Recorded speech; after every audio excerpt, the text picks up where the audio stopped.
پروردگارا این فرعون نفس ما را مطیع عقل ما گردان. پروردگارا این نفسی که ما را از رمکه های انسانیت و آدمگریت و دین میبراره او را مطیع شریعت پاک پیغمبر صلی الله علیه و سلم گردان. چگونه ای که شریعت این یک منحل گفته اصلا در کتابای اصول نهر یا کانال میگن. نهر یا کانال، پیغمبر آمدن کانال کندن برای ما و شما دادن.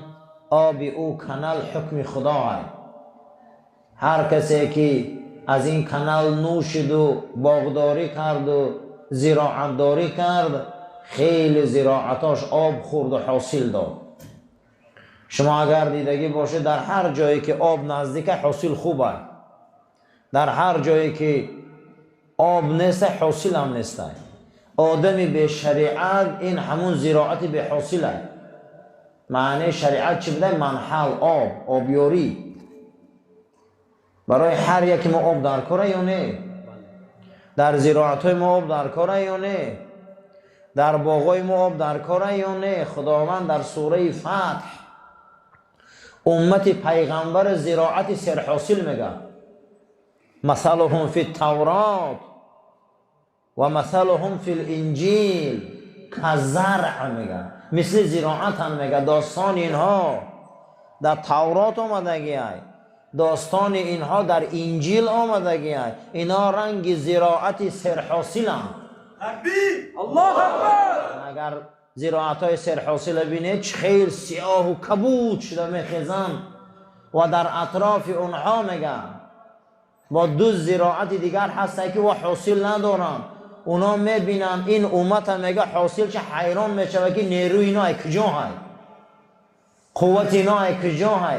نیروی ما، قوت ما، پنجزنی ما، بزرگی ما در اطاعت شریعت پیغمبر های. همین قدر ما شریعت دار شویم همون قدر دنیا برای ما کشاد می شود.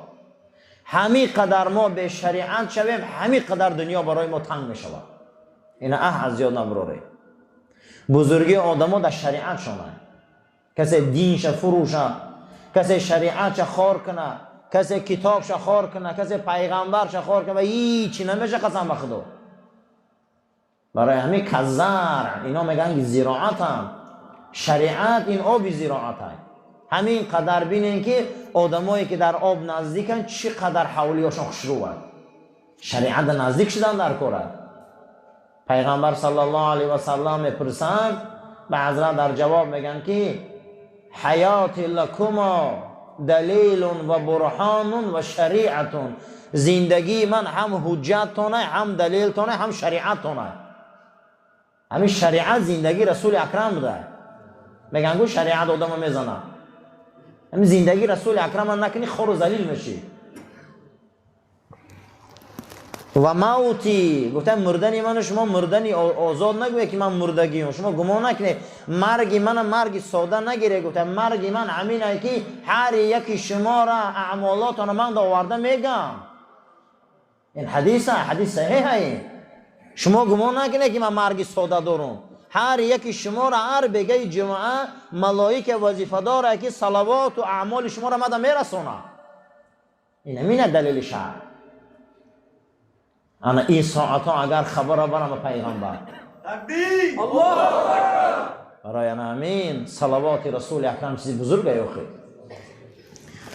و ابن عباس رضی الله عنهما از عبدالله ابن عباس روایت بود است که خدا از این پسر عمه که رسول اکرم راضی شد و گفت قال رسول صلی الله علیه و سلم، پیغمبر خدا فرمودن لعباسین، برای پدرم پیغمبر فرمودن یا عباسو یا اماهو الا اعطیک، ای عباس ای عمکی آگاه باش، من ترا یک چیز خوب میگم، گویم تا یک کاری بزرگ گویم تا که او را دوست داری، یک کاری گاو زنون تا که بهترین خصلت باشه، یک کاری گاو زنون تا که خدا اول و آخر گناه ها تا گذره، گناه های پیشتره و ناپیدا تا گذره، گناه های خطا تا و قصدی تا گذره، گناه های خرد و گناه های بزرگ تا گذره. گناه های پنهان تا و گناه های آشکار تا گذره همین خبرت کنم عباس امکی یا نه؟ بلا یا رسول الله. بله گفت ای فرستاده خدا. گفت چیه او؟ و ان تصلی 4 رکعات، 4 رکعت نماز نیت کن، تقرأ فی کل رکعت بفاتحة الکتاب و سورة، در هر یک رکعتش الحمد با ضم سوره خوان. فاذا فرغت من القراءة فی اول رکعت، هر وقت قرائت در اولین رکعت اگر تو تمام کردی گو که راستا ایستادگی سبحان الله والحمد لله والله اکبر 15 مرة، 15 بار همین کلمه را گو. بعد از آن رکوع کن همین گو. بعد از آن ای رکوع که میخیزی 10 بار همین کلمه را گو. بعد از او سر تمه برداری ای رکوع 10 بار دیگر گو. در رکوع 10 تا، سر تمه برداری 10 تا و 15 تا قطعی مجموعاً 35 تا. بعد از او سجده میری، وقتی که سر تا خم میکنی 10 بار در سجده گو. بعد سبحان ربی الاعلی.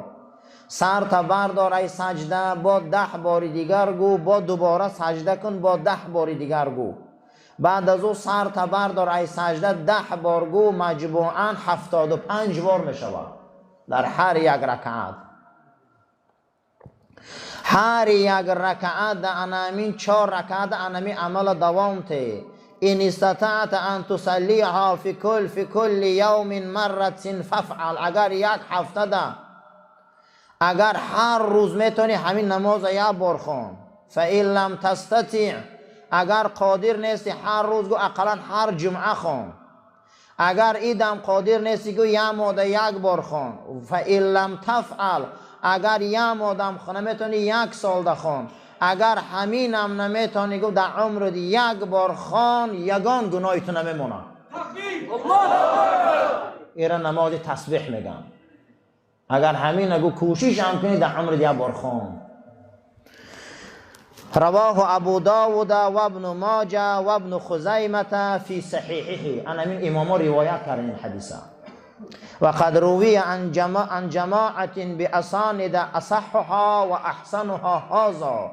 با دیگر علما و دیگر محدثا با از این روایت بقوتر آوردن که امام طبرانی گفته هر وقتا که همین کار کردی بعد التحیات یگان صلوات عالی نخوانده گو اللهم انی اسألک توفیق اهل الهدى و اعمال اهل الیقین و مناصحة اهل التوبه و عزم اهل الصبر و جد اهل الخشیة و طلب اهل الرغبة و تعبد اهل الورع و عرفان اهل العلم حتى اخافك اللهم انی اسألك مخافة تحجزني عن معاصيك حتى اعمل بطاعتك عملا استحيق به رضاك وحتى اناصحك بالتوبة خوفا منك وحتى اخلص لك النصيحة حبا لك وحتى اتوكل عليك في الامور حسن ظن بك سبحان خالق النار. این دعا را کن از تو یگان گناه نمیمانه مثل از مادر به دنیا آمدی. در یک روایت دیگر آمده است که بعد انامین التحیات این خان و صلوات را خان شفاعت من حلال کردی. اما کی شفاعت من دستیاب کردی، شفاعت من میرسه تاکه. اینه میگم برادرها دعای نماز تسبیح اقلا هر انسانی همین نباشد 1 سال 1 بار خونه هیچ گناهش نمیمونده. وعن انس رضی الله عنه قال قال رسول الله صلی الله علیه و سلم ما من حافظین یرفعان الى الله عز وجل ما حفظا من لیل او نهار. پیغمبر فرمودند 2 حالت اگر شما حفظ کنه خدا آبروی شما را میبرداره. گفتن چیست؟ گفتن اولی سحر که بامداد است، آخی اولی شب که خفتن است. شما دو حالت اگر خدا را یاد کنی و ذکر کنی و تسبیح گوی و دعا کنی، خدا ملائکه ها را رایی میکرده است، میگفت است که ای ملائکه چیه اونها چیکار کرده استیان؟ میگن پروردگار را اولی سحر قطعی اولی شب بخیر یاد کرده استیان، تو را یاد میکنم. اشهدکم، شما هم شاهد باشه ملائکه ها، انی قد غفرت لعبد ما بین طرفی صحیفتی، من از اول صبح تا اول شام، از اول شام تا صبح دیگر چه گناهی که میکنه همش عفو کردم. بعد نمازهای خفتن شیشتا تسبیح گوه، آیت الکرسی را خونه، چارخلا را خونیم، هممون دعا کنیم تا نماز بامداد تمام خطاگی را خدا عفو میکرده است. از بامداد کسی میکرده تا شام خطاگی را خدا عفو میکرده. اینا عفو الهی هست. وان ابی بکر رضی الله عنه، از حضرت ابوبکر روایت بود است که تک سمعت رسول الله صلی الله علیه و سلم، پیغمبر شنیدم که گفتن ما من رجل یذنب ذنبا، هر مرد گناه میکنه بعد از اون میخیزه طهارت میکنه، ثم یصلی 2 رکعت نماز میخونه، بعد از اون از خدا استغفار طلب میکنه، خدایا شرمنده خدا که خطاگیش پاک میکنم که شاهد نداره قیامت دیگه هیچ که نمیمونه، تازش میکنم که خطاگیش. بعد هر خطاگی کسی طهارت میکنه 2 رکعت نماز میخونده، خدا خطاگیش میبخشیده. برای رسول اکرم صلی الله علیه و سلم گفتن که گناه کرده ته صدقه خطاگی را آتش میزنه. بعد از اون میگه حضرت امی آیه را خواندن که والذین اذا فعلوا فاحشة او ظلموا انفسهم ذکروا الله، سوره آل عمران. او کسایی که کاری فحشا و افلاس میکنن، در جاناشون ظلم میکنن، خدا را تیز به طهارت یاد کنن که گناهشون عفو شود. الحمدلله که پیغمبر آمد ما در نماز تعلیم داد. این نماز گناه های ما را میشوه، این نماز بدن ما را پاک میکنه، این نماز ما را بنده شایسته خدا میکنه. این سر را که میگیری برابر دی بجلک پا میکنی، این سری بلند میگیریم برابر دی پنجه پا میکنیم، این سری بلند میگیریم برابر دی بجلکا میکنیم، در پیش او تواضع خاکساری میکنیم. رسول اکرم گو یگان حالت نیست که بنده مثل سجده به خدا نزدیک باشه، یگان حالت نیست. حتی پرده ها برداشته میشوند، چی دعایی که کنن قبول ای.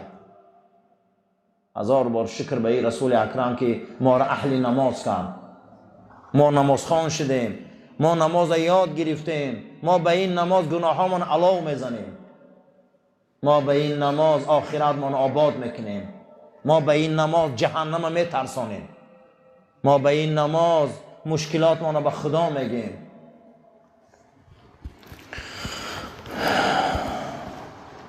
و مثله عن الحسنی، از حسنی بصری روایت حدیث بود که حضرت گفتن ما اذنب عبد ذنبا ثم توضأ فاحسن الوضوء، بنده گناه میکنه میره طهارت خوب میگیره، بعد از اون میبیایه یک برچکی زمین ده فصلا به رکعتین، 2 رکعت نماز میخونه، بعد برای این گناهش میگه استغفر الله استغفر الله استغفر الله، یک روایت 70 بار پروردگار تمام گناهاشو میبخشه.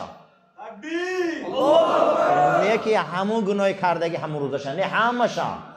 ابو لبابه صحابه رسول اکرم بود، یک سیری جنگ فروخت. وقتی که ایتابش کردن هیچ کس خطیش گپ نزد، خیانتکاری گفتن، دیگه آمد پیش رسول اکرم گفت چیزی که خدا حکم براره من همون راضیم. حضرت گفت که وقتی به خدا حواله دادی اکنون منتظر وحی باش، چیزی که در حقت بیاید. بعد از اون یک بند گرفت و مسجد نبوی آمد، در ستون مسجد خوش بحث صحابه گفت تا اگر حکم خدا در حق ابو لبابه نبیایه هیچ کس ابو لبابه رو خوی نکنه اینجا. آب شم نتیه، نان شم نتیه. امروز برای ابو لبابه زمین تنگ ای، برای که سیری جنگ نافهمیده دانش برامد فروخت. امانت ده میگه وقتی نشستگی بود دیگه عرقای بدنم خشک شد، هیچی نمون بدنش ده. ناگهان صحابه میگه ما زیغ شیشتگی بودیم که یک پیک وحی به پشت مسجد به پیش خانه ها میدوید، ای مردم پیغمبر دا وحی نازل شده. ای مردم پیغمبر دا وحی نازل شده. در این وحی پروردگار ابو لبابه را همه گناهش بخشیده. همه میگه میدویدیم در این مسجد نبوی ابو لبابه دیگه ای گرسنگی تشنگی لباش کفیده میگه دیگه لرزش گرفته جمیده نمیتونه. در آمدیم گفتیم ابو لبابه خوشحالی بود خوشا حالت که خدا حکم تخوان که تو تازه آدم بودی. بعد گفت هویت کنیم. گفت نه هوی نمیکنه. پیغمبر گوی بیای خودش منو هوی کنه. رسول اکرم آمد با دستای مبارکش ابو لبابه را هوی کرد خیزان راست. گو ابو لبابه نه آن که او گناه خدا بخشید اکنون از مادر نو به دنیا آمدی. خدای هست که یک گناه را نمی بخشه او گناه عمر را می بخشه به یک استغفرالله. برای امین ابو لبابه را راست کرد. میگه اگر ما بادای رفت استمی 145 زیارت کنه استمی ابو لبابه مسجد نبوی ده همون دخشه بسته بود. نه اینکه گفت همین گناه حاضرت تو گناه نداری ابو لبابه همش خطی عوف کشید خدا تمام. این شبای رمضان شبایی بود که گناه های 10 ساله ما را خدا سوزان. گناه های 20 ساله ما را سوزان. او خدا کرم داره. او یک گناه حاضره را نمی سوزانه می روزه را.